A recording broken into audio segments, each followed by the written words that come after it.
आज की स्टोरी उत्तराखंड से है और गांव की स्टोरी है, गांव के किसी पर्सन के साथ हुई है। आप खुद उत्तराखंड से बिलोंग करते हो, बिल्कुल। तो आप बेटर जानते हो देवों के बारे में, वहाँ पे जो भी एंटिटीज होती हैं, जो क्रिएचर्स होते हैं उनके बारे में। वहाँ पर लोगों को अक्सर किन चीज़ों का खौफ रहता है ये भी आपको ज़्यादा बेटर तरीके से पता है।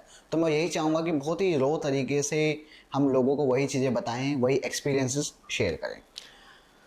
पहला इंसिडेंट कहाँ से और कैसे स्टार्ट होता है? बिल्कुल, पहला इंसिडेंट हम जरूर सुनाएंगे, लेकिन सबसे पहले हम चाहते हैं कि जो भी उत्तराखंड के पहाड़ के शक्तिशाली देवी देवता है, चाहे वो हमारे भूमिया देवता है, ग्राम देवता है, वीर देवता है, नाग देवता है और हमारे पितृ देवता है, जो भी पॉडकास्ट को देख रहे हैं उनके ऊपर वो कृपा बनाए रखें और जो भी कमेंट्स में अपने कुल देवी देवता का, इस देवता का नाम लिखे, उनकी मनोकामनाएं जल्द से जल्द पूर्ण हो। जी भाई, स्टार्ट करते हैं। हाँ जी, बिल्कुल। पहले इंसिडेंट से। तो जैसे कि हम बुक्स लिखते ही रहते हैं, तो हमारा मेन जो रहता है हॉरर और स्पिरिचुअल बुक्स हम लिखते रहते हैं, तो इसीलिए हम पूरे उत्तराखंड में, हिमाचल में घूमते ही रहते हैं। तो अभी महीने 2 महीने पहले की बात है, एक हम थोड़ा उनका नाम चेंज करते हैं, उनका नाम मयंक है। तो मयंक, हाँ जी, तो मयंक ने हमें कॉल किया, कह रहे कि आप एक बार पौड़ी घूमने आ जाइए। अब जो पौड़ी है, जो लोग नहीं जानते उत्तराखंड से बाहर है, पौड़ी जो आता है उत्तराखंड में आता है। तो पौड़ी घूमने आई है, पौड़ी में हम आपको घुमाएंगे धारी देवी का मंदिर। तो हमने कहा कि चलो आते हैं, कि धारी देवी मंदिर हमने देखा है तो श्रीनगर में आता है धारी देवी का मंदिर, जिनको कि चारों धामों की रक्षक देवी भी माना जाता है। तो उन्होंने हमें वहां के लिए बुलाया, तो हम पौड़ी पहुंच गए। तो वो एक्चुअल में टैक्सी चलाया करते हैं, तो पहाड़ों में आजकल बिलारो टाइप की टैक्सियां चलती है काफी बड़ी, वो चलाया करते थे। तो हमें इसकी भी दिक्कत नहीं थी ट्रैवलिंग की। तो जैसे हम कोटद्वार पहुंच गए तो वो पहले से ही वहां मौजूद थे, तो उसके बाद वो हमें धारी देवी को घुमाने के लिए लेके गए। जिन्होंने धारी देवी घुमा हुआ है बहुत अच्छी बात है, जिन्होंने नहीं घुमा हुआ है उनके बारे में थोड़ा हम बता देते। जो धारी देवी है वो 3 बार रूप बदलती है अपना। अगर आप उनको सुबह देखोगे तो उनका जो फेस दिखेगा वो दिखेगा एक छोटी सी लड़की की तरह। अच्छा। हाँ जी। और अगर आप उनको दोपहर को देखोगे तो उनका फेस दिखेगा एक यंग लड़की की तरह, जो जवान लड़की होती है। और अगर आप शाम के टाइम उनका फेस देखोगे तो एक फेस दिखेगा अपनी माँ की तरह, जैसे बुजुर्ग महिला होती है। तो 3 बार वो फेस बदलती है। तो इसलिए डेली बेसिस पे देखा जा सकता है। डेली बेस पे देखा जा सकता है। अगर आप उनको सही तरीके से मानते हो तो तीनों चीजें आपको दिखाई देंगी, और उनके बहुत सारे चमत्कार उनके होते ही रहते हैं। तो हमने उनके दर्शन किए। दर्शन करने के बाद हम थोड़ा सा आगे ट्रैकिंग पे चले गए। तो हम ट्रैकिंग पे चले गए तो बहुत एक हाइट की जगह थी, वहां पर हम जाके बैठ गए। तो अपने साथ हम कुछ खाने पीने का सामान और चाय चुई लेकर गए हुए थे, तो हम वहां पर बैठ गए। तो पहले हमारी बातचीतें शुरू हो गई, जैसे सिंपल बातचीतें शुरू होती है कि देवी देवताओं के बारे में, उसके बारे में बातचीत शुरू हुई। थोड़ी देर के बाद हमने उनसे पूछा कि मयंक जी, आप तो इधर घूमते ही रहते हो, तो क्या आपके साथ कभी कुछ ऐसा हॉरर टाइप का कोई इंसिडेंट हुआ है, या कभी ऐसी कुछ घटनाएं हुई है आपके साथ? तो उन्होंने कहा कि मेरे साथ एक पर्सनल घटना हुई है। तो हमने कहा पर्सनल आपके साथ हुई है? कह रहे हाँ। तो हमने कब हुई? तो उनकी एज अभी होगी 43-44 ईयर्स, लेकिन उस टाइम उन्होंने कहा मेरी एज थी 18 से 19 साल की एज थी। और उस टाइम मैं यहाँ नहीं रहता था सिटी में, मैं अपने गाँव रहा करता था। यानी गाँव में कुछ हुआ था? गाँव में उनके साथ कुछ हुआ था। तो हमने कहा कि चलिए बताना शुरू करिए, क्योंकि हमें तो ये जानना बहुत अच्छा लगता है। तो उन्होंने बताना शुरू किया मयंक जी ने कि जब मैं 18 से 19 साल का था तो उस वक्त मेरे पिताजी थे, मेरी माताजी, मेरे दादा दादी, हम साथ ही गांव में रहा करते थे। तो जो पहाड़ के गांव हुआ करते हैं वो ज़्यादा मकान नहीं होते, वहाँ पे ज़्यादा 20-30 मकान हुआ करते हैं। और वहाँ पे जो खेत होते हैं वो सीढ़ीनुमा होते हैं, एक खेत है तो एक खेत इसके ऐसे खेत हुआ करते हैं। कुछ खेत आपके गाँव में होंगे और कुछ जो खेत होंगे आपके, वो खेत होंगे नदी के पास। तो मतलब वो गांव से आपके लगा के चले 2-3-2.5 किलोमीटर आगे होंगे। दूसरी दिक्कत क्या होती है खेतों में? पानी लगाने की, कि खेतों में पानी लगाना होता है। अब पानी लगाने का टाइम दिन में नहीं होता, पानी का जो प्रेशर होता है वो रात को अच्छा होता है। तो हर कोई क्या चाहता है कि मेरे खेतों में ज्यादा पानी जाए जी। तो उसके लिए वो क्या करते हैं कि लगभग 3 या 4 बजे रात को वो खेतों में पानी लगाने के लिए जाया करते हैं। तो कह रहे कि जो मेरे पिताजी थे उनके जैसे कि पैरों में दर्द रहता था, दादाजी की उम्र हो चुकी थी, तो मुझे ही पानी लगाने जाया करता था, कि मैं ही पानी लगाने जाया करता था। लेकिन कहते हैं कि लगभग सितंबर के आसपास का वक्त रहा होगा, हम जिनको हम मुंह बोला चाचा कहते थे, वो पानी लगाने गए और वो लौट के नहीं आए। जब वो लौट के नहीं आए तो सुबह हो गई, 9-10 बजे का वक्त हो गया। तो सभी ने सोचा आए क्यों नहीं है, चलो चलते हैं, कई बार होता है। तो जब हम वो उनकी जो वाइफ थी, जो चाची मैं कहूँगा, चाची हमारे घर पे आई, उन्होंने हमें कहा कि यार तेरे चाचा नहीं आए हैं। तो हमने कहा कि क्या पता, वहाँ ना मछलियाँ भी लोग बहुत पकड़ते हैं, देखा होगा जो पानी बहता हुआ मछलियाँ पकड़ने चले जाते हैं। तो गाँव में एक तरीका होता है कि चलो खेतों में पानी लगाने गए, किसी ने कहा भाई मछली पकड़ने चले, तो मछली पकड़ने चले गए। हाँ जी, और मछली पकड़ने गए तो वहीं पर ही अपना चूल्हा चूल्हा लगाया, पकाया पकाया, खा के अपना फिर दोपहर तक घर आ गए। ऐसे बहुत से लोग करते हैं वहां पे। तो उन्होंने कहा कि थोड़ी देर वेट कर लीजिए, आ जाएंगे, क्या पता दोपहर तक आ जाएंगे। दोपहर भी हो गई, 12:30 बजे का वक्त हो गया, मगर चाचा जी नहीं आए। तो पिताजी ने कहा कि चलो चलते हैं। तो पिताजी के साथ करें मैं भी और जो चाची थी उनके साथ गांव के 2 लोग, और हम चले गए जिस खेत में। तो उनका खेत कह रहे लगभग 3-3.5 किलोमीटर आगे था, जंगल के बीच में था उनका खेत, जंगल के बीचों में खेत था। तो जब हम वहां खेतों के सामने हम पहुंचे तो हम क्या देखते हैं, जो चाचा जी है वो लहू लुहान पड़े हुए, खूनी खून निकला हुआ उनका, ऐसा जैसे मुंह पे बिल्कुल तीखा सा कुछ लगा हो, पैरों में तीखा लगा हो, हाथों में बिल्कुल तीखापन लगा हो, खरोच ऐसी खरोचे है बिल्कुल। अब जब खरोचे देखी गई तो पहली बारी में तो ये लगता है कि जैसे किसी ने बाघ ने हाँ, या किसी रिक ने, क्योंकि कहते हैं रिक भालू वो भी इंसान को मारता है, तो बिल्कुल नाखून मारता है। तो सब उनको उठाकर लेकर आए। तो जिस टाइम की वो बात बता रहे 18-19 साल पहले, जब वो कह रहे हैं कि 18-19 साल का था, उस टाइम ना डॉक्टर नहीं हुआ करते थे, वैद्य हुआ करते थे, जैसे आज भी गाँव में वैद्य होते हैं। तो वैद्य के पास लेके गए, वैद्य ने देखते ही कहा डेथ हो गई इनकी, मतलब अभी बचे ही नहीं है। तो अब सब हैरान है, अब गांव में डर का माहौल बन गया कि एक अच्छा खासा इंसान खेतों में पानी लगाने गया और उसकी डेथ हो गई है, आखिर हुआ क्या। तो गांव में खबर फैल गई कि भाई बाघ ने या रिख ने इसको मारा है, ऐसा ही हो सकता है, कोई मार कोई जानवर है जो घूम रहा है खुला और बिल्कुल। अब वो हो गया आदमखोर। तो लोगों को निर्देश दे दिए गए, जैसे होता ही है कि भैया खेतों में पानी लगाने मत जाना। तो फिर भी सबने कहा चलो ऐसा ही करते हैं, हो गया। हफ्ते के बाद कह रहे फिर क्या खबर आ रही है कि एक महिला को भी सेम उसी तरीके से डेथ पाई गई है। और महिला कहाँ थी? महिला भी उसी गांव से थी। नहीं, हुआ कहाँ पे? महिला वो भी खेत में गई थी, खेत में पानी लगाने के लिए गई थी, उसकी भी डेथ सेम हुई गई। तो उसको भी जब गांव लेके आए गए, कह रहे मैं भी गया, पिताजी भी देखने के लिए, जब हम साफ देखेंगे तो मैं ऐसा लगा कि सेम पैटर्न वैसा ही मिल रहा है, कि बिल्कुल नाखूनों के निशान मारे हुए, और इतने भयानक तरीके से मारे गए कि जैसे कि फाड़ना ही चाहता हो, पूरे शरीर को फाड़ना चाहता हो। तो उसके बाद कह रहे पिताजी भी घबरा गए और जो आसपास के लोग थे वो भी घबरा गए। तो सबने अब कह दिया कि भाई सबसे ये है कि कोई खेतों में पानी लगाने ना जाए, और खेतों में पानी लगाने जाए भी तो 2 से 3 लोग जाए मिलकर, क्योंकि 2-3 लोग जाएंगे, हाथों में मसाल लेके जाएंगे तो सब कुछ ठीक रहेगा। तो हफ्ते 10 दिन तक कुछ नहीं हुआ, क्योंकि 2-3 लोग जाते थे, 4 लोग जाते थे, तो कोई घटना ऐसी घटित नहीं हुई। तो सब लोगों को लगा कि चलो जो बाघ बुघ दिखाया होगा, अबे ज्यादा देर रुकते नहीं है, ये चले जाते हैं, तो शायद वो चला गया होगा। उसके बाद पता लगा कि एक 40 से 45 साल के इंसान मचान लगाते ना खेतों में, मचान की कोई जंगली जानवर आके खा ना जाए, वो मृत पाए गए उसी मचान के अंदर ही, जैसे मरे हुए पाए गए। और जब वहां पे जाके देखा तो सेम उनके साथ भी वही चीज हो रखी है, सेम वही नाखूनों के निशान मारे गए हैं, सब कुछ उनको करा गया। अब सब डर गए हैं, लोग कह रहे कि यार इतना खतरनाक चीज है क्या ये। बाघ होता तो बाघ 1-2 बार शिकार करता, तीसरी बार शिकार नहीं करता, वो वहां से चले जाता। वो अपने शिकार करता तो खाता क्यों नहीं, छोड़ क्यों देता? बाघ तो सीधा करता, पकड़ता, ले जाता, खा देता, वहां छोड़ता ही नहीं। जिस तरह से उसको मारा गया, ऐसा लग रहा है किसी ने बिल्कुल गुस्से में मारा है, इतना खूंखार है। अब किसी ने कहा रिक ने भी मारा है, किसी भालू ने भी मारा है, तो इतनी नहीं मार सकता, मतलब 1 को मार रहा है, फिर 2 को मार रहा है, 3 को मार रहा है, 4 पे भी तो हमला कर सकता। 4 लोग देखे थे। तो सबने ये कह दिया कि भाई अब नहीं जाना, अब सब हो जाओ। तो उसके बाद मैं भी पानी लगाने जाया करता था, जैसे मैंग जी कहते हैं, मैं भी पानी लगाने जाता था। तो पिताजी ने कहा देख हमारे खेत चाहे बंजर हो जाए और तू पानी लगाने नहीं जाएगा। मैं साथ ही था थोड़ा। मैं क्या करता था, मैं पानी लगाने जाता था, पर रात को क्या होता है ना, पानी शांत होता है, मछलियां ऊपर आई होती है, तो मैं मछली पकड़ने चले जाया करता था। क्योंकि जो हमारे खेत था वो नदी के पास रहता था, क्योंकि पानी बिल्कुल अच्छे फ्लो से आता था। और उस खेत पे हम इसीलिए जाते थे, वहां पे ना हमारी धान गेहूं बहुत अच्छी उगती थी। तो हमारी बहुत उपजाऊ खेत था। लेकिन वो हमारे गाँव से, जो हमारा गाँव था, 2.5-3 किलोमीटर दूर था। जैसे गाँव हाइट पे होते हैं पहाड़ों में, तो खेत ऐसे नीचे को है, तो हमें ऐसे नीचे को जाना है, फिर वहां नदी बहती है। तो पिताजी ने साफ मना कर दिया कि भाई तूने नहीं जाना। तो पिताजी कहने पे मैं मान गया। कुछ टाइम के बाद क्या होता है, पिताजी शहर चले जाते हैं किसी काम से। अब मैं हूं, मम्मी है मेरी, दादा दादी हम बैठे हुए। दादी इस बात का रोना रो रही है कि हमारा खेत बंजर हो जाएगा। अरे यार, कि हमारा खेत बंजर हो जाएगा। होते बुजुर्ग लोग होते हैं, बंजर हो जाएगा। अब दादाजी भी यही कह रहे हैं कि छोड़ यार, अब इतनी डेथें हो रही हैं, पता नहीं क्या कुछ हो जाएगा, तो छोड़ बंजर होने दे, हमारा है भी कौन, मैं जा नहीं सकता हूँ, ठीक है, जो मेरा बेटा इसके पापा है वो शहर गए हुए हैं, अब होगा तो होगा क्या बता। तो दादी मेरे से जिद करने लग जाती है कि एक काम कर, तू जा खेत में पानी लगाने, या तो चले जा खेत में पानी लगाने।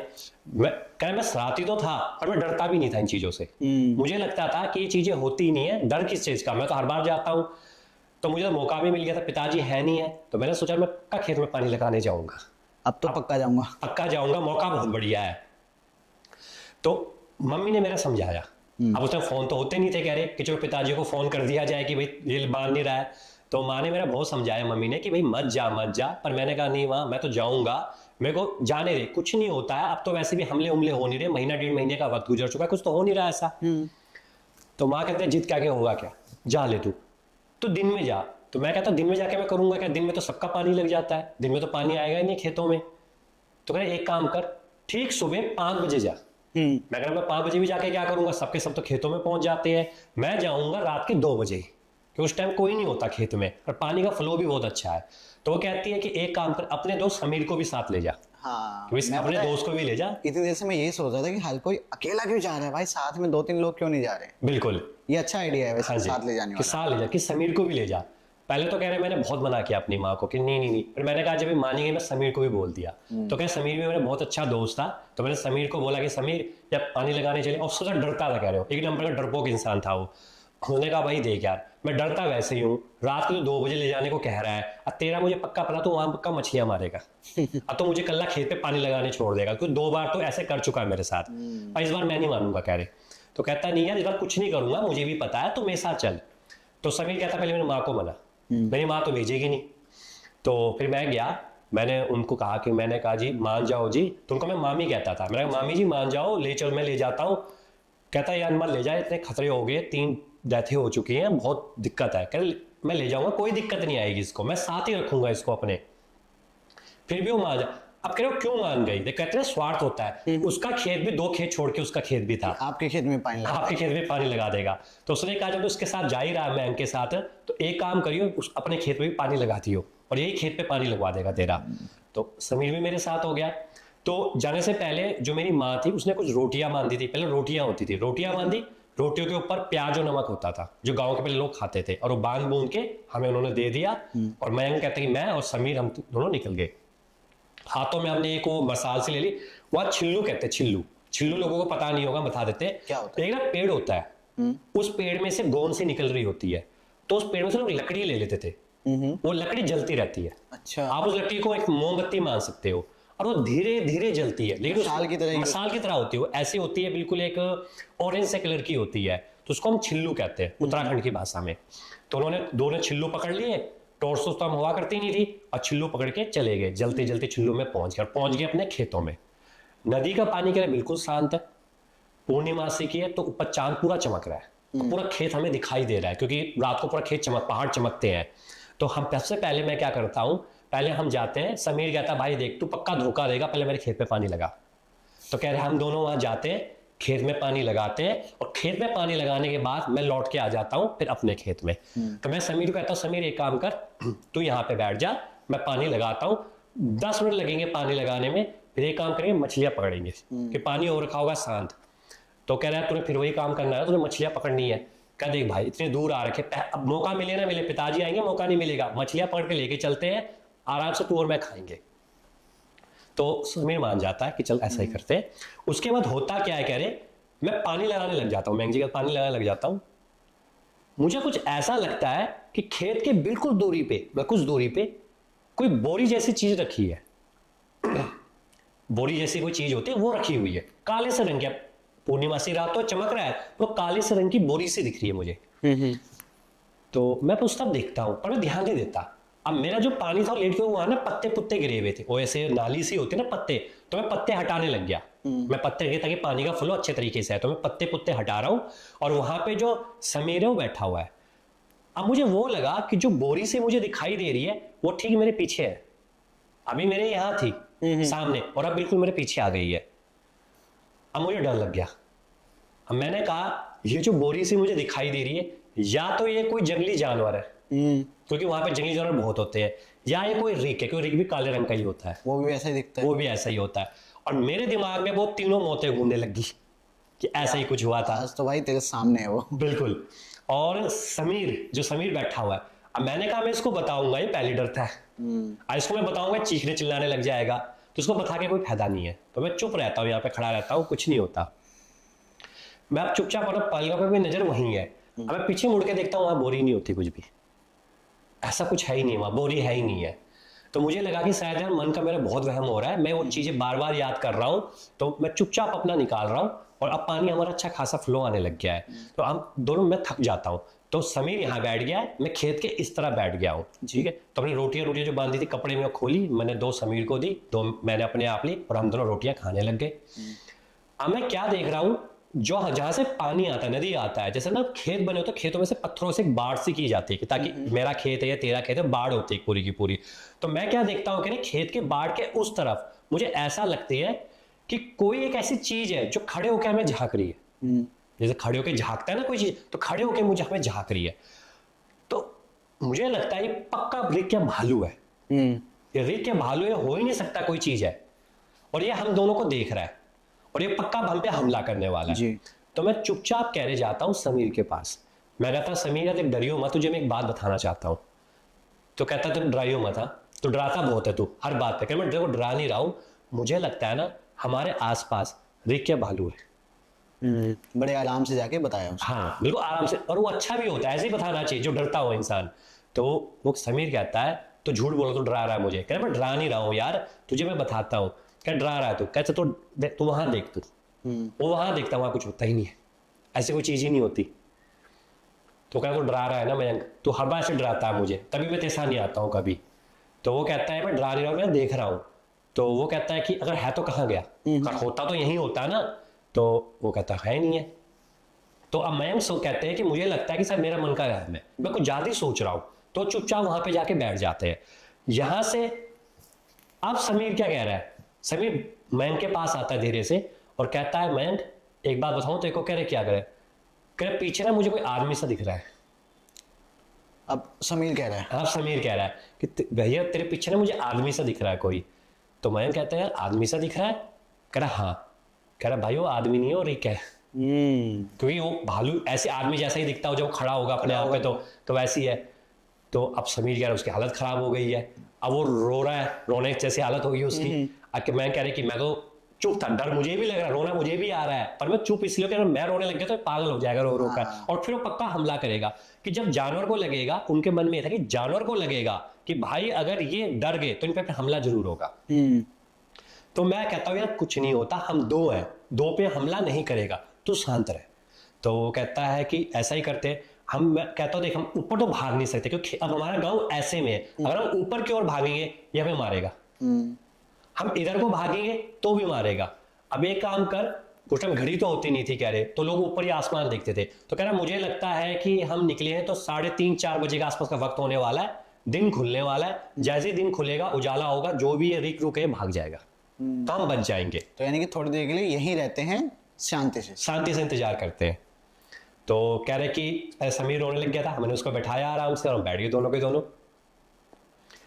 कुछ देर के बाद क्या होता है, समीर चुपचाप हो जाता है, ना ही अब वो रो रहा है ना ही कुछ कर रहा है, बस वो एक टक उस तरफ देख रहा है, मेरे जो पीछे एक टक देख रहा है। तो उसके बाद कह रहे मैं जो कह रहे समीर को बोलते कि तुझे होगा क्या, तू क्या देख रहा है, तू एक टक। वो कुछ नहीं बोलता, वो चुपचाप है, एक टक देख रहा है। तो उस टाइम क्या होता है मैं जैसे कि पीछे में देखता हूं, जब मैं पीछे की ओर देखता हूं तो मुझे ऐसा लगता है कि कोई भारी सी चीज ने मेरे पीठ पे हमला किया हो। और कुछ हुआ है या हाँ, बस फील हुआ है? फील हुआ पहले फील हुआ है। तो जब मैं पीछे की ओर ऐसा जब फील हुआ है तो मुझे ऐसा लगा जैसे किसी ने कांटे वाली चीज ने तीखे से मुझे मारा हो, पीछे से तीखे से करा हो। तो जब कह रहे मैं पीछे मुड़ के देखता हूँ और अपना हाथ लगाता हूँ तो उसे ब्लड होता है। मतलब सच में हुआ है? सबसे हुआ है। अरे उसमें ब्लड सा होता है, हल्का हल्का मुझे ब्लड सा लगता है। तो मुझे ऐसा लगता है कि हो सकता है कि कटीली झाड़ी में ऐसे पीछे पीछे ना कोई काटेगी चीज होता थी ना, कि जानवरों से बचाने के लिए लोग अपने खेतों के चारों तरफ कटीली झाड़ियां रख देते थे। हाँ, लगाते वो रखते हैं। तो मुझे लगा कि शायद अंधेरे का वक्त है ना, दिख नहीं रहा, तो मेरा कुछ पीट फूट लग गई होगी, क्योंकि झाड़ियां मैं देखा झाड़ियां पीछे होती है, तो मुझे लगता है ऐसा झाड़ियां लगी मेरे, मतलब ऐसा कुछ हुआ नहीं है। पर मैं समीर को देख रहा हूँ, समीर एक टक देख रहा है और वो मेरे पीछे ही देख रहा है फिर अभी भी। यानी कि पीछे कुछ हो सकता है। हो सकता है, पर उसको पता है मैं कहते कि मुझे समझ में नहीं आ रहा है पीछे क्यों देख रहा है। मैं पीछे मुड़ के देखता हूँ, कुछ है ही नहीं है, सिर्फ वो कटीली झाड़ियां है और बिल्कुल काला अंधेरा, सुनसान अंधेरे का जंगल है और कुछ नहीं है। पर वो एक टक देख रहा है और मुझे समझ में नहीं आया क्यों देख रहा है। कुछ देर के बाद उसके अंदर हल्की सी वाइब्रेशन हो रही है, जैसे होते ना वाइब्रेशन होती है, तो वाइब्रेशन हो रही है समीर के अंदर। और जैसे उसके अंदर हल्की सी वाइब्रेशन होती है, उसकी कह रहे जो आंखें अजीब सी होने लगी है। उसको मैं बयान भी नहीं कर सकता, हल्की सी लाल लाल सी होने लगी है, शरीर बिल्कुल लाल सा होने लग गया, जैसे कि इंसान जैसे कि बिल्कुल बुखार में तड़प रहा हो, वो ऐसे होने लग गया है। ठीक है, अब बस एक टक मुझे देख रहा है। कुछ देर के बाद जैसे मुझे ऐसे लगता है कि कोई चीज बिल्कुल मेरे पास आ रही है, जैसे लेफ्ट हैंड साइड पास आ रही है, और जैसे वो मेरे पास आती है और जैसे बिल्कुल हल्के पास आती है, मुझे ऐसा लगता है किसी ने मेरे हाथों पे किसी चीज से मारा हो, जैसे कि कोई तिखी चीज से मारा हो। अब मुझे रियलिटी में दिखता है कि बिल्कुल तीखे से नाखूनों के निशान होते हैं। यहाँ पर पता है अजीब क्या है? अजीब ये है कि उनको फील हो रहा है, खून भी आ रहा है, लेकिन पता ही नहीं लग पा रहा है कि कर कौन रहा है। बिल्कुल, ये अजीब है। हाँ जी, उनको कह रहे मुझे पता ही नहीं लग रहा, और जब मैं देखता हूँ तो पूरा ऐसा लगा ऐसे पूरा चीर दिया हो, मांस ऐसे चीरा गया हो, बिल्कुल इस तरह से चीरा गया मांस था उसमें। कह अब मैं डर गया, अब मुझे लग गया कि नहीं ये कुछ तो है, ये रिक नहीं है, हाँ, ये भालू नहीं। अगर रिक होता तो मुझे सामने दिखता और हम दो पे हमला ना करता। ये कोई ऐसी चीज, क्योंकि मेरे कह रहे कि जो दादी थी वो भी बताया करती थी कि भाई देखा कर, पूर्णिमासी की रात को 2 से लेके 5 बजे के बीच को और नदी के पास को, क्योंकि ना ऐसा होता है कि जो नदियां होती है ना गांव में, वहीं शमशान घाट भी होते हैं। हाँ, क्योंकि नदी के पास शमशान घाट होते हैं, तो वहीं लोगों को जलाया भी जाता है। तो कह रहा अब मुझे लग गया कि ये कोई ऐसी चीज है जो चीज खतरनाक है। अभी वो चीज नहीं जो मैं सोच रहा हूं, तो मैं करूं तो करूं क्या, मुझे समझ में भी नहीं आ रहा। कुछ देर बाद समीर वहां पे गिर के बेहोश हो जाता है। पहले वो कांप रहा था, आंखें लाल हुई, शरीर लाल हुआ और वो जाके बेहोश हो गया, बिल्कुल बेहोश गिर गया। अब कह रहे मैं 2 दफा फंस गया। दोस्त मेरा बेहोश पड़ा हुआ है, एक ऐसी चीज है, मैं भाग सकता नहीं, मैं ऊपर भागूंगा नहीं, ऊपर भागूंगा तो तब भी मरूंगा मैं, नदी के पास जाके करूंगा क्या, नदी में डूबूंगा ही मैं, क्योंकि नदी का बहाव उस टाइम रात को बहुत तेज ऊपर उफान मार रहा होता है। मैं कुछ नहीं था, क्योंकि हमारा खेत ऐसे था, ऊपर जाऊंगा तो जंगल और नीचे जाऊंगा तो नदी, मैं फंसा पड़ा हूँ और दोस्त सामने भी दो सामने बेहोश पड़ा हुआ है, तो मैं करूं तो करूं क्या। उसके बाद मैं फिर से इधर उधर देखता हूं, कुछ नहीं दिखता, जो मेरा होता मुझे जो जलता वो भी बुझ गया है। अब सिर्फ हमें पूर्णिमा से चांद की रोशनी उसी में चमक रहा है, हर चीज चमक रही है।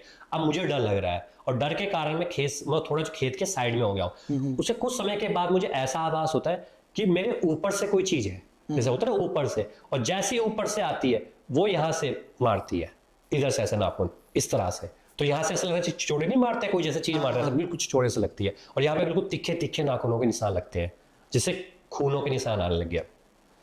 मुझे ऐसा लगेगा मुंह को बिल्कुल चोड़ दिया हो, जैसे बिल्कुल ऐसे नाखूनों से मारा हो, और जब मैं हाथ लगा के देखता हूँ तो ब्लड दिखता है मेरे मुंह में, और जलन हो रही है, पीठ पे मारा वहां जलन, यहाँ मारा यहाँ जलन, मुंह पे जलन हो गई है।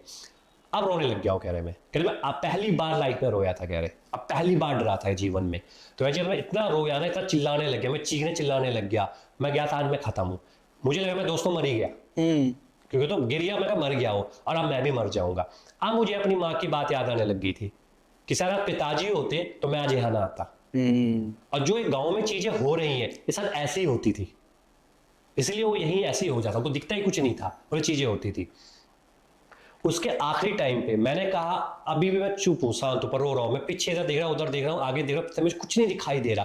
तभी क्या होता है, मुझे ऐसा पैरों के पास, पैरों में यहाँ पे भी मारता है, ऐसे नाखून, जैसे ऐसे नाखून लगते हैं बिल्कुल यहाँ तक ऐसे चीरते हुए। अगर मुझे महसूस होता है कि वो नाखून चीरते हुए महसूस हो रहे हैं, मुझे जैसे ब्लेड मार रहा हो कोई ऐसे चीरते हुए पैरों में, और फिर वो चीज बाहर निकल जाती है, इधर निकल जाती है, और मैं सीधा जमीन पे अब गिर चुका हूँ, क्योंकि अब चील, और अब मुझे लग गया कि मैं खत्म होने वाला हूँ, क्योंकि अब मैं कोई बचा ही नहीं सकता, मैं खत्म हुआ, कुछ नहीं हो सकता मेरे ऊपर। और अब मुझे वो चीज सामने दिखाई दे रही है। क्या दिखाई दे? आप दिखाई दे, अब मुझे देखता हूं एक भयानक सा रूप जो बिल्कुल काला है, बिल्कुल काला, कुछ नहीं दिखाई दे रहा, काला, सिर्फ क्या चमक रहे हैं उसके, वो लाल नाखून। नाखून भी कैसे, ऐसे तिखे, जैसे कि कहते वो तिखे तिखे सरिया से लगा रखे हो, ऐसे काले से नाखून बस। और कह रहे मुझे कुछ नहीं दिखाई दिया, वो क्या चीज थी क्या थी मुझे नहीं पता, वो काले से नाखून से दिख रहे थे, वो बिल्कुल काले सरिये जैसे लाल से चमक रहे थे। मैं अब समझ गया था क्या मैं खत्म हूं, और बिल्कुल मेरे वहां सामने है। ठीक है, अब मैं हो गया कि अब गया मैं। उसके बाद कह रहे मैंने आंखें बंद कर ली, मैंने कहा अब तो मर ही गया मैं, अब तो मैं बच सकता नहीं हूं। लेकिन तभी कह रहे मुझे क्या याद आता है, मेरी माँ मुझे हमेशा एक चीज बताया करती थी, हमारे जो इष्ट देवता थे वो थे काल भैरव। जी। काल भैरव देवता थे जो मेरे इष्ट देवता थे। तो माँ हमेशा कहती थी कि देख बेटा, कभी तेरे जीवन में कोई भी संकट आएगा तो तुझे एक देवता बचाएंगे, जो हमारे इष्ट देवता है, कुल देवता है, वो है काल भैरव देवता। और कहते हैं जहां पे काल भैरव आ जाते हैं वहां पे चीजें खत्म हो जाती है, क्योंकि वही उनके साथ स्वामी है। तो कह रहे मैं सही बोलूं, मैं कहता मैं सही बोलूं ना, आज मैं आपके साथ धारी देवी आ रखा हूं। मैं कभी भी इन चीजों को नहीं मानता था, ना मैं किसी देवी को मानता था, ना उस टाइम मैं किसी देवता को मानता था, मैं किसी चीज को नहीं मानता था। मैं कहता ये चीजें ना ढकोसले होते हैं, कुछ नहीं होता है। हमारे वहां जागर लगती थी, हमारे वहां पूजा पाठ, जब भी जागर लगती थी मैं भाग जाता था। कोई घर पे पूजा होती थी, मैं किसी ने काम के इसलिए भाग जाता था, मैं मानता ही था। पर उस दिन मैंने पहली बार काल भैरव को पुकारा। मैंने कहा हे देवता, अगर आप तत्व हो और सचमुच में आप हो तो हे काल भैरव देवता आज मुझे बचाओ।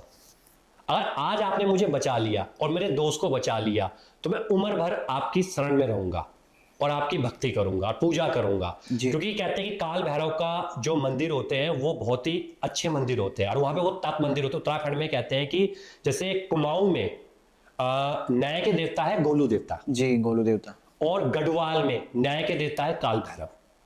तो ये न्याय के देवता है। तो कहते हैं कि काल भैरव जी मुझे बचाओ। उस टाइम में उनसे बोलता हूं, बस मैंने ये चीज बोली है कि काल भैरव मुझे बचाओ। उसी वक्त कह रहे अजीब सी क्या चीज होती है, मेरे शरीर में एक वाइब्रेशन होने लगी है, एक शरीर में वाइब्रेशन, मुझे नहीं पता कैसी वाइब्रेशन सी थी वो, एक वाइब्रेशन होने लगी है और मुझे ऐसे लगने लगा जबकि मेरे खून आ रहा है, मुझे कोई दर्द ही नहीं हो रहा, और मैं सीधा खड़ा हो गया हूं। और मैं देख रहा हूं कि मैं खड़ा हूं और सिर्फ उस चीज को देख रहा हूं। मन में डर भी है पर मुझे ये समझ में मैं खड़ा क्यों हो रखा हूं, और सीधा मैं उसके पास जा रहा हूं और वो सीधा मेरे पास आई है, और सीधा पास आई है। जब उसने मुझे उसको देखता हूं तब मुझे रियलिटी में दिखता है कि वो चीज है क्या। वो रियलिटी में इतनी भयानक है, यार उसकी जो आंखें तो मुझे दिखी नहीं कि आंखें है कि नहीं है, बस उसके मुझे दांत दिखे, जो दांत है बिल्कुल काले दांत, और वही सजे नाखून बस। और उसके पैर है कि नहीं है वो भी नहीं देखे कह रहे मैंने कि पैर है कि नहीं है। तो उसने जैसे ही कह रहे मुझे अपना हाथ मारने लगा, मैंने सीधा उसका ये पकड़ा और सीधा उसको जमीन पे लेटाया, ये पकड़ के जमीन पे लेटाया, और मेरे शरीर में वाइब्रेशन हो रही है, कप जैसे वाइब्रेशन होती है, और मैं चिल्ला रहा हूं, चीख रहा हूं, और सीधा उसको दबाता हूं, नीचे की ओर दबाता हूं, और उसे कहता हूं, एक बात कहता हूं कि अब से ये मेरा स्थान है, अब तू यहां से चले जा और इस गांव से चले जा। तू जितनों को ले गया उनको तो ले गया, अब तो यहां से किसी को लेके नहीं जाएगा। कह रहे हैं मैं कह रहा हूं और मुझे समझ में नहीं आ रहा मैं बोल क्या रहा हूं, मुझे समझ में नहीं आ रहा। अब वो है, वो नीचे में उसको देख रहा हूं, दबा रखा है मैंने, और मन में डर भी हो रहा है मेरे, पर मुझे समझ में मैंने दबा कैसे रखा है इसको, और उसको दबा रखा है मैंने, बिल्कुल मिट्टी पे दबा रखा है, जमीन पे, और उसको मैं कह रहा हूं वचन दे कि यहां से तू जाएगा। तो उसके बाद करीब कुछ 10 या 20 सेकंड के बाद मुझे नहीं पता मैं बेहोश हो जाता हूं फिर, और उसके बाद मेरी जब आंखें खुलती उस टाइम दिन हो चुका था। मैं उठता हूं, मैं देखता हूं मेरे घाव के निशान लगे हुए हैं, मैं खड़ा होता हूं, जाता हूं, अपने दोस्त को हिलाता हूं, और दोस्त को जब मैं हिलाता हूं तो समीर जाग जाता है, समीर को उठाता हूं और उसको वैसे ही अपने कंधे पे रख के उसको गांव लेके जाता हूं। तो जब सबसे पहले मेरी माँ देखती है वो रोने लग जाती है, क्योंकि उस टाइम मेरे मुंह से खून आ रहा था, हाथों से खून आ रहा था, पीठ से खून आ रहा था, और बिल्कुल, और जाते जाते चौक पे जाके समीर को बैठाता हूं और मैं वहां पे जाके बेहोश हो जाता हूं। मेरी आंखें खुलती है 2 दिन के बाद। तो जब मैं देखता हूं तो माँ खड़े हैं, पिताजी खड़े हैं, दादा दादी खड़े हो रखे, और जब मैं हाथों में देखता हूं तो हाथों में पट्टी पुट्टी से बंधी हुई है। तो जब मैं उनके, अब जब मैं होश आता है तो पिताजी मुझे डांटना शुरू कर देते हैं, और उसके बाद जो माँ होती है माँ भी डांटती है, तो लेकिन फिर दादाजी समझाते हैं कि हमारी गलती थी, हमने इसको भेजा था। तो उसके बाद मैं अपनी दादी से पूछता हूँ कि दादी मेरे साथ हुआ क्या था। तो दादी कहते तो अब चुप रहे, तो कुछ मत बोल, तो कुछ टाइम तक रुक जा। तो मैं रुक जाता हूँ। कह रहे उसके कुछ समय के बाद कह रहे मैं दादी मुझे ले जाती है, वहां पे होते पुछेरे, गांव में पुछेरे होते हैं। पुछेरे मतलब होते हैं जिनके अंदर देवता का एक अंश आता है, वो आपके